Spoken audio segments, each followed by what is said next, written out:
Nag-isa ka lang ba? Hindi ko pa rin makalimutan ang pagkamatay ni Perlas. 2 taon nang nakalilipas. Oo, hindi man lang natin nabigyan ng justisyang pagkamatay niya. Dapat tayo makapaghiganti kay Milan. Sa tingin mo ba nandito pa si Milan sa Pilipinas? Sigurado akong tumakas sa at nagpakalayo-layo. Yun talaga yung pinunta ko dito. Kasi birthday ng pinakaminamahal ko, walang iba kundi si Diana Rosendo. Pasensya na kayo simpleng salo-salo lang ang meron tayo bukas. Okay lang yun. Ang importante, kumpleto tayo. Kahit wala na si Perlas, alam kong masaya yun na nakikita tayo magkakasama. Sigurado ako na ang mata niya ay walang iba kundi si Hana. Kaya nga, dapat masanay tayo na pinaplastikan siya. Kasi wala na tayong ibang sandata kundi yun at wala nang iba.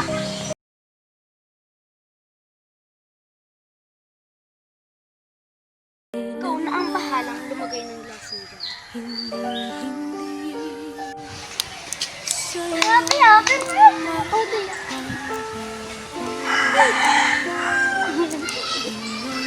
Wala. Wait lang share mo na. Kaya kong ibigay sa'yo dahil mahal kita.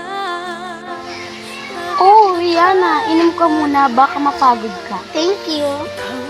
At wala iba. Rihanna, sumising ka Rihanna. Tingnan na lang natin kung magising pa sa Rihanna. Anong ginawa mo kay Rihanna? Talagang hindi ka pa tumitigil hanggang ngayon. Halatang halata na inggitera ka. Ano ang dapat mong pagkainggitan kay Rihanna? Wala akong ginagawa dyan. Nananahimik ako dito. Tumigil ka nga. Halatang halata ka, te. Bakit ba parang galit na galit ka sa amin? Siguro, dahil sa hindi mo kami malamangan, no? Bahala nga kayo dyan! Bakit? Ano ba? May problema ba kayo sa akin? Alam mo, kanina ka pa. Sagad na sagad ng pasensya ko sa'yo. Sige, subukan mo para magkaalaman tayo dito. Pati ng kaluluwa ay kaya kong ibigay sa'yo. Ang sakit pa ng ulo ko. May naalala ka ba, Rihanna? Wala. Ang naalala ko lang, pag inom ko ng tubig, bigla ako nakaramdam ng pagkahirap. Baka may linagay si Hana na gamot sa tubig.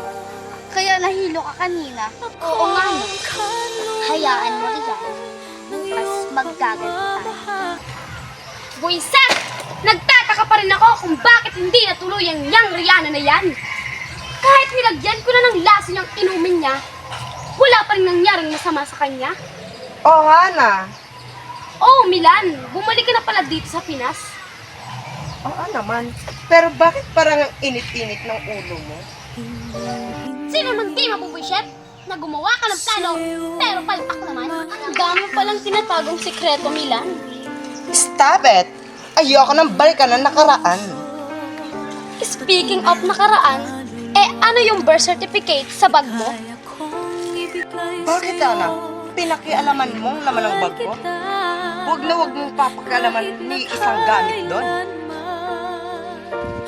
Nandito na pala si Milan sa Pilipinas. Kailangan pa malaman nila Lori.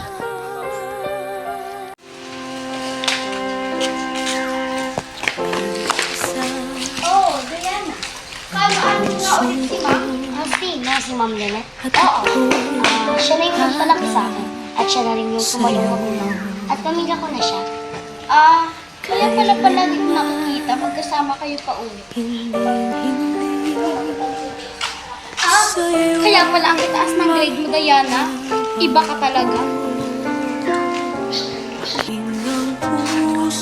Nandito na si Miranda sa Pilipinas. Ako mismo ang nakakita.